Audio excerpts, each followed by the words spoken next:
ကားစီးရင်ဖုန်းကြည့်ရင်မူတတ်တဲ့သူတွေရှိလား iPhone တွေမှာကအဲ့လိုမူတတ်တဲ့သူတွေအတွက် feature တစ်ခုထည့်ပေးထားပါတယ်ဆိုတော့အခုကျွန်တော်ဖွင့်ပြပေးပါမယ် setting ထဲကိုဝင်အောက်ကိုနည်းနည်းဆွဲချလိုက်ရင် accessibility ကိုတွေ့ပါလိမ့်မယ်အဲ့ထဲကိုဝင်လိုက်ပါ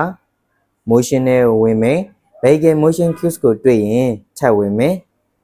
automatically ရင် vehicle ကိုရွေးထားလိုက်ရင်ရပါပြီဒါဆိုရင်ကားစီးလို့ဖုန်းကြည့်ရင် screen ရဲ့ဘေးနားမှာ access လေးတွေပေါ်လာတာကိုတွေ့ရပါလိမ့်မယ် access လေးတွေကကားရဲ့လှုပ်ရှားမှုလိုက်ရွေးနေတာပါဘာလို့လဲဆိုရင်ကားစီးနေချိန်မှာကိုမြင်ရတဲ့ screen နဲ့ခန္ဓာကိုယ်ကခံစားရတဲ့လှုပ်ရှားမှုမကိုက်ညီရင် motion sickness ဖြစ်လေရှိပါတယ်ဒီ set လေးတွေကအဲ့ဒီကွာဟချက်ကို short ပေးဖို့အတွက်အပေးအထည့်ပေးထားတဲ့ visual cues ပါပဲလူတိုင်းအတွက်100%မူးတာပြောင်းမယ်လို့မဆိုနိုင်ပေမဲ့ကားပေါ်မှာဖုန်းကြည့်တတ်တဲ့သူတွေဆိုရင်စမ်းကြည့်တဲ့ feature တစ်ခုပါပဲဒီလို iPhone မှာလူသိနေပေမဲ့တကယ်အသုံးဝင်တဲ့ feature တွေကိုထပ်သိချင်ရင်ကျွန်တော်တို့ရဲ့ TikTok channel လေးကို follow လုပ်ခဲ့ဖို့မမေ့နဲ့ဘူးเนาะ